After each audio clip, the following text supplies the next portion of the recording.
오늘은 일본 3대 미해결 어린이 실종 사건의 하나인 카모마의 유키양 실종 사건을 이야기해 보겠습니다.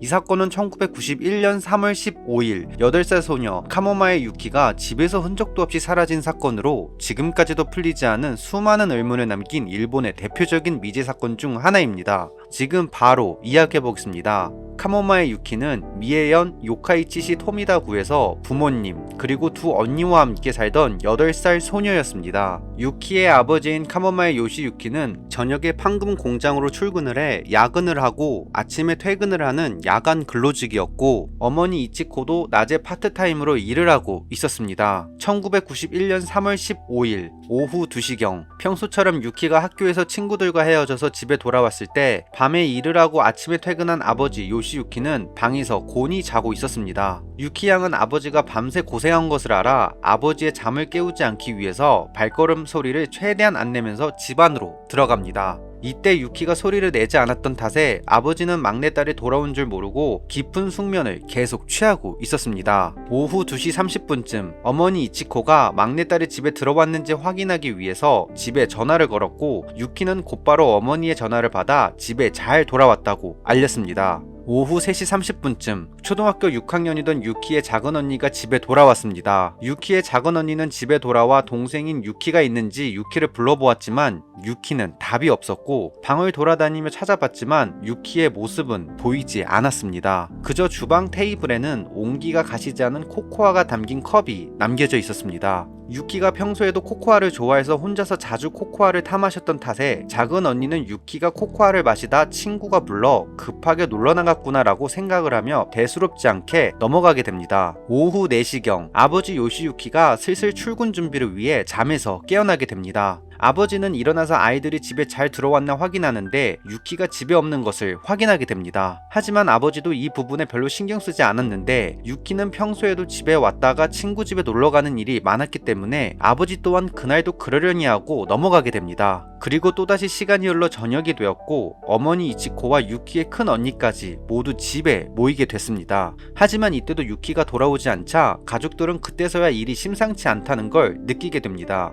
오후 8시경 유키의 가족은 경찰에 유키의 실종 신고를 하게 됩니다. 친척들과 학교에도 연락해서 모두 유키를 찾았지만 흔적조차 찾을 수 없었습니다. 경찰은 즉시 주변을 수색하며 유키의 행적을 조사하기 시작했습니다. 경찰의 수사 과정에서 그날 유키의 행적이 다른 날과는 달랐다는 사실을 알게 됩니다. 실종 당일 친구들이 유키에게 놀자고 제안했지만 유키가 모두 거절하고 집으로 바로 돌아왔다는 사실이 밝혀졌습니다. 그리고 평소 자주 입던 핑크색 점퍼와 자전거는 그대로 집에 남아 있었습니다. 그리고 집에 돌아왔을 때 테이블에 남겨져 있던 코코아가 담긴 컵의 온기가 가시지 않고 따뜻했었는데, 코코아는 얼마 마시지도 않은 듯 그대로 남겨져 있었다는 점에서 유키는 코코아를 타 마시려다가 급하게 나갔다는 가능성이 있어 보였습니다. 유키의 실종이 알려진 뒤 여러 목격담이 전해졌는데, 유키를 학교 근처 놀이터, 하천가, 그리고 토미다역 주변에서 봤다는 증언이 잇따랐습니다. 그중 가장 많은 제보는 토미다역 근처에서 봤다는 것이었으며, 사건의 실체로 추정되는 또 다른 제보는 유키가 집에서 15m 떨어진 곳에 있던 하얀색 승용차의 운전자와 이야기하는 것을 봤다는 것이었습니다. 경찰은 제보를 토대로 토미다역 근처의 하얀색 차량을 추적했지만 하얀색 차량은 찾지 못했고, 결국 아무런 추가적인 정보도 얻지 못했습니다. 사건 이후 유키의 가족은 전단지를 배포하고 TV 프로그램에 출연하는 등 가능한 모든 수단을 동원하여 유키를 찾아 나섰지만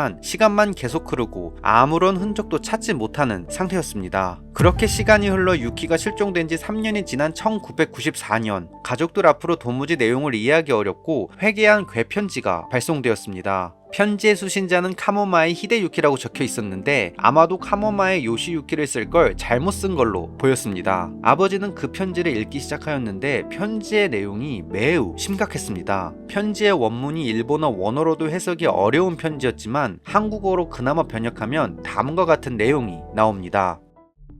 미유키 상에 대해 미유키 불쌍해 불쌍해, 엄마도 불쌍해, 아버지도 불쌍해. 이런 일을 한 것은 토미타의 여자라고 생각한다. 여자는 토미타에서 태어나 학교를 나와 춘하의 겉에 반대에 파라포우에 근무했다. 몇 년 지나서 뒷문에 서게 되었다. 그저 아시안 말대로 움직였다. 그 일이 큰 사건인 줄 모르고 또 캄차카의 백설의 차가움도 모른 채 결과적으로 미유키를 얼음 지옥으로 떨어뜨렸던 것이다. 벌써 봄, 세 번째로 맞는 것이 된다. 경계의 약국이 있던 곳은 아닐까 하고 생각된다. 나비 한 마리가 타타르 해협을 건너갔다. 이런 평화이고와는 다르다. 미유키의 어머니가 연약한 날개를 파닥파닥 팔랑팔랑하면서 우리 아이를 찾는다. 드넓은 타타르의 바다를 건너고 있는 것이다. 확증을 잡을 때까지 수사기관에 말하지 말아라. 천천히 멀리서 지켜볼 것. 큰 사건이기 때문에 절대 서둘러서는 안 된다. 갈갈이 찢어버리기라도 해주고 싶은 여자다. 미유키가 불쌍해. 가랑이를 갈라버릴 때는 목숨을 걸 것이다. 이것이 인간이다. 이때가 여자의 제일 고귀한 시간이다. 편지를 읽어보면 정확히 무슨 내용인지 해석은 불가능하나 부분 떼어서 해석하면 어느 정도 해석은 가능했습니다. 일단 미유키와 그의 가족들이 불쌍하다고 하면서 편지는 시작됩니다. 유키를 납치한 건 토미타의 여자, 즉 유키가 살던 토미타 근처에 살고 있던 여자였고 어느새 가정을 가졌고 뒷문에 서게 되었다라는 표현에서 뒷문에 서게 되었다는 일본에서 매춘부가 되었다는 은어로 사용하고 있기 때문에 이 일을 꾸민 토미타의 여자는 매춘부라는 것을 알 수 있었습니다. 그리고 중간중간 아시안이라는 단어가 계속 나오는데 원문 가타카나에서 조금만 단어를 바꾸면 야하산이 됩니다. 야하산은 야쿠자를 뜻하는 단어로 이 편지에서 야쿠자가 이 사건에 개입되었다는 말을 하고 있었습니다. 그리고 세 번째 봄을 맞는 것이다는 유키가 실종된 지 3년째를 뜻하고 있으며 또한 캄차카의 백설의 차가움을 모른 채 결과적으로 미유키를 얼음지옥으로 떨어뜨렸다는 것이다. 여기서 말하는 캄차카는 러시아의 반도를 뜻하는 말로 유키가 러시아로 팔려나간다는 표현으로도 해석이 가능한 부분입니다. 만약 이것이 유괴범의 정체에 대해 알려주는 내용이라고 가정하면 매춘부 출신의 토미타 여자가 야쿠자에게 지시를 받아 유키를 유괴해서 야쿠자에게 넘겼는데 유키는 매춘부로 러시아에 팔려갔다는 끔찍한 해석이 나오게 됩니다. 하지만 전문가들은 대체로 이 괴편지를 일본의 또 다른 납치 범죄자였던 미야자키 츠토무가 써서 유명했던 괴편지와 구성이 비슷하다는 결론을 내려 장난 편지로 추정해서 더 이상 수사에 사용하지 않았지만 의심스러운 부분이 너무나 많아 많은 사람들이 이 편지에 대한 수사를 계속하길 희망했지만 결국 경찰은 더 이상 수사를 진행하지 않았습니다. 또다시 시간이 흘러 2003년 10월 가족들에게 괴이한 전화가 걸려왔는데 젊은 남자의 목소리로 유키가 집에 있냐고 물었고 그 후 갑자기 자신의 체격과 머리 모양을 자세히 묘사하기 시작했습니다. 그런데 이 남자가 말한 것 중 머리 모양을 듣고 경찰과 가족은 충격에 빠지게 됩니다. 남자는 자신의 머리 모양에 대해 펀치 파마를 했다고 말했는데 사건 당시 경찰에게 접수된 목격담 중에 하얀색 승용차 운전자가 하고 있던 머리 모양과 같기 때문이었습니다. 당시 경찰은 이 하얀색 승용차와 유키의 연관을 언론에 공개했었으나 목격담에 의한 운전자의 인상착의는 언론에 공개하지 않았기 때문에 한마디로 수사 관계자나 그 당사자가 아니면 알 수 없는 내용을 이 남자가 말하고 있기 때문이었습니다. 물론 우연일 가능성도 절대 없다고는 할 수 없습니다만 작은 희망이라도 잡기 위해 경찰은 다시 한번 수사에 들어가게 됩니다. 하지만 이후 다시 전화가 걸려오지 않았으며 흔적 또한 나오지 않았기 때문에 경찰은 결국 수사를 종료하게 됩니다. 그리고 이 사건은 2006년 공소시효가 끝나면서 미제 사건으로 남게 되었습니다. 마지막으로 코코아와 회개한 편지만을 남기고 아무것도 나오지 않은 유키의 흔적. 과연 유키는 코코아를 남긴 채 어디로 가버린 걸까요?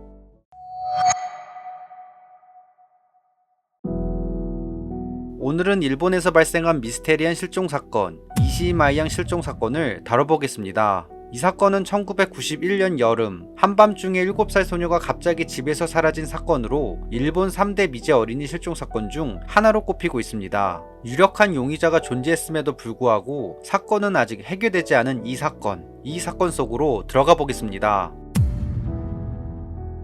1991년 7월 25일 사건 당일 마이는 가족들과 함께 집에서 시간을 보내고 있었습니다. 그날 집에는 건축업자이자 마이 양의 아버지인 케니치, 마이의 친할아버지, 친할머니, 케니치의 조카, 그리고 유력한 용의자로 꼽히는 조카의 남자친구인 케이, 케니치의 부인 요시코, 케니치의 두 아들 켄토, 레오, 그리고 딸인 이시이 마이, 마지막으로 요시코의 친구의 딸 2명이 있었으며 총 11명의 인원이 같은 집에 있었습니다.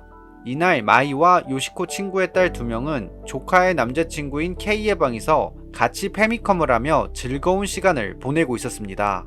그리고 시간이 흘러 오후 9시 20분경 마이의 할아버지와 할머니는 노래를 부르기 위해 노래방으로 향했습니다. 이후 마이와 다른 두 아이는 낮에 너무 신나게 논 탓에 피곤함이 몰려와 마이의 방으로 가서 일찍 잠자리에 들게 됩니다. 오후 10시 30분경 마이의 엄마 요시코는 마이의 방을 보자 아이들이 모두 잠든 것을 보고 아이들의 이불을 덮어주고 나왔습니다. 이후 2층에 있던 요시코는 문이 철컥하는 소리를 들었는데 창문으로 내다보니 조카의 남자친구인 케이가 집 밖으로 외출하는 것을 확인하게 됩니다. 이를 본 요시코는 별로 대수롭지 않게 생각하고 1층으로 내려와 목욕을 하기 시작합니다. 그런데 그러는 사이에 요시코는 다시 문이 닫히는 소리와 누군가 계단을 올라가는 소리를 듣게 됩니다. 그러나 이상하게도 요시코는 이것을 대수롭게 생각하지 않았고 목욕을 마치고 남편과 아들들이 잠든 방으로 바로 가서 같이 잠에 들게 됩니다. 새벽 2시경 늦게까지 노래를 부르며 신나게 노신 마이의 할아버지 할머니가 집으로 돌아왔습니다. 그런데 집으로 돌아왔을 때 현관문은 잠겨있지 않고 열려있었고 케이가 집에 없다는 것을 알게 되자 이상함을 느끼고 자고 있는 마이의 아빠인 케니치를 깨워 이 사실을 알렸지만 잠이 덜 깬 케니치는 내일 이야기하자면서 다시 잠에 들게 됩니다. 새벽 5시 20분경 마이와 같이 자던 두 어린이가 깨어나 보니 마이는 사라지고 없어진 걸 알게 됩니다. 놀란 아이들은 곧바로 방에서 나와 케니치와 요시코에게 이 사실을 알리게 되고 놀란 가족들은 급하게 경찰에 마이의 실종 사실을 신고하게 됩니다.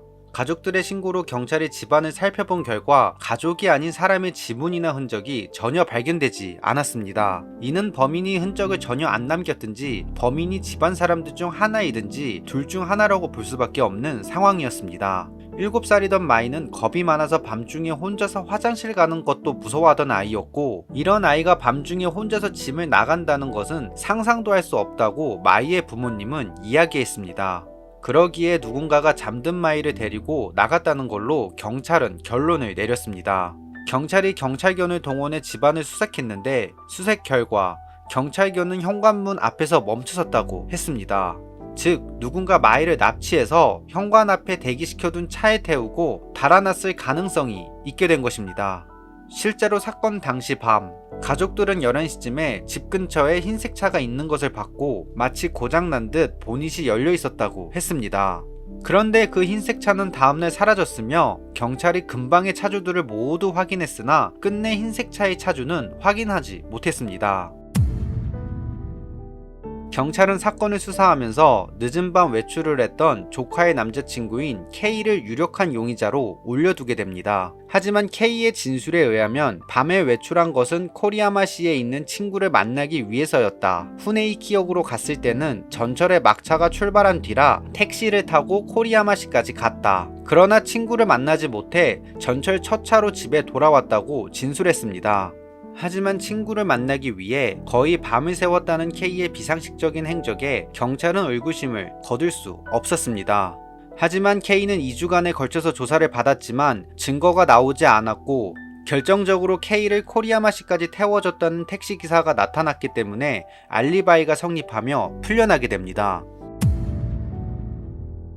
일본의 커뮤니티 사이트 중 하나인 이 채널에서는 요시코와 K가 공모해서 마이를 납치했을 것이라는 주장이 나왔습니다. 사실 생각해보면 마이의 엄마인 요시코의 행적이 매우 수상한데 마이가 없어졌던 당일 요시코는 K가 외출하는 걸 목격한 후 1층의 욕실에서 목욕을 했을 때 누군가가 문을 열고 들어와서 계단을 통해 2층으로 올라갔다가 내려오는 소리를 들었다고 했습니다. 그렇다면 누군가 들어와서 갑자기 아이들이 잠들어 있는 2층으로 향했다면 보통은 이상함을 느껴 확인하러 가는 게 보통일 텐데 그녀는 대수롭지 않게 생각하고 남편과 아들들이 있던 방에 가서 잠을 잤습니다. 당시의 상황을 정리해보면 마이의 할아버지와 할머니는 모두 노래방에 있었고 유력한 용의자로 지목된 K마저도 일단 집 밖에 있었으며 남편 케니치는 아들들과 함께 침실에서 자고 있었습니다. 그러므로 당시 집안에서 깨어있던 어른이라고는 요시코밖에 없는 것이 됩니다.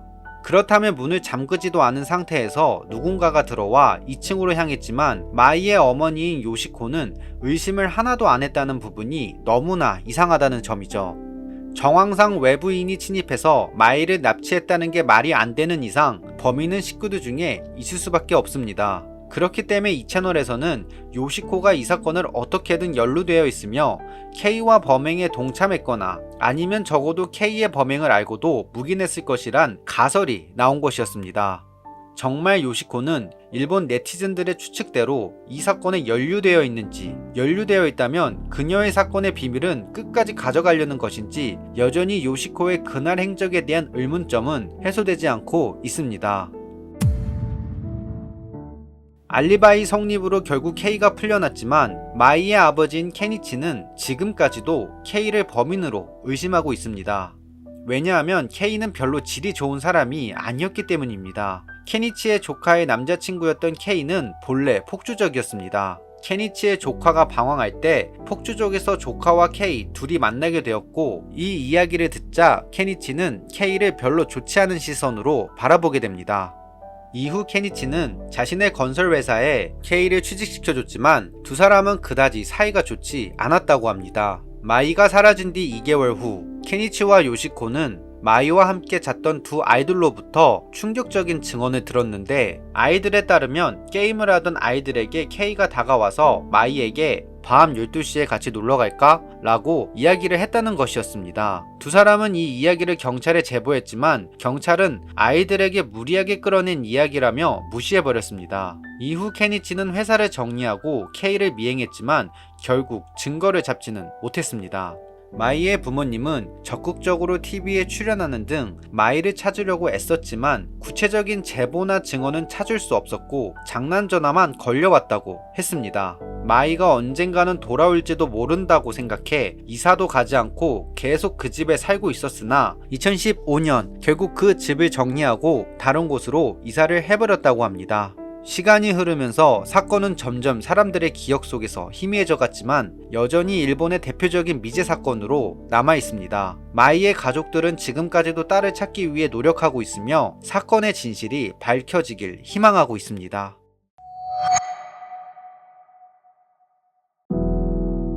오늘은 일본에서 일어난 미스터리한 실종 사건, 마츠오카 신야군 실종 사건을 이야기해 보겠습니다. 이 사건은 1989년 3월 7일 당시 4세였던 신야군이 불과 20초 만에 사라진 미스터리한 실종 사건으로 지금까지도 풀리지 않는 의문점들로 인해 일본 미제 사건 중 하나를 손꼽히고 있습니다. 지금 바로 이야기해 보겠습니다. 1989년 3월 6일 신야군의 가족은 외할머니의 장례식을 위해 이바라키현에서 도쿠시마현 사다미치정에 위치한 친척집을 방문했습니다. 다음날 아침을 먹은 신야군의 아버지 마사노부 씨는 신야군의 동생, 조카를 데리고 집 주변을 산책하며 시간을 보냈습니다. 신야군은 산책을 더 하고 싶어 했지만 동생들은 피곤해했기 때문에 아버지는 집에 동생들을 데려다주고 신야군과 단둘이 다시 산책을 하기로 합니다. 그래서 집으로 돌아가기 위해 10m 정도의 돌계단을 오르는데 신야군은 아버지보다 앞에 서서 올라가 먼저 집 앞 현관에 도착하게 됩니다.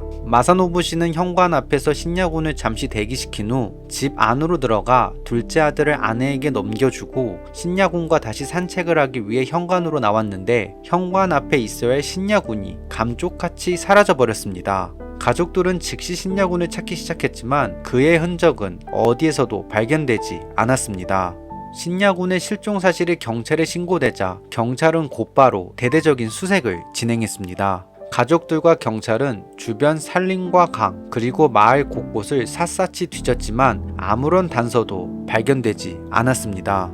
특히 사건 현장이 산속 깊숙한 지역이라 외부인의 출입이 드물었고 약 20초 정도의 시간에 신야군을 납치했을 가능성은 너무 낮아 경찰은 수사에 어려움을 겪었습니다. 주변 사람들 또한 외부인이나 수상한 차량을 본 적이 없다고 증언했고 경찰은 실종 직후부터 뺑소니 사고 가능성까지 조사했으나 사고의 흔적 또한 발견되지 않았습니다. 신야의 가족들은 도쿠시마현의 친척집에 남아서 신야의 소식을 기다렸지만 도무지 신야를 찾을 수 없게 되자 열흘째가 되는 3월 17일에 이바라키현의 집으로 돌아가 경찰의 연락을 기다리기로 합니다. 그런데 출발 전날인 3월 16일 도쿠시마의 친척집으로 정체를 알 수 없는 전화가 걸려옵니다.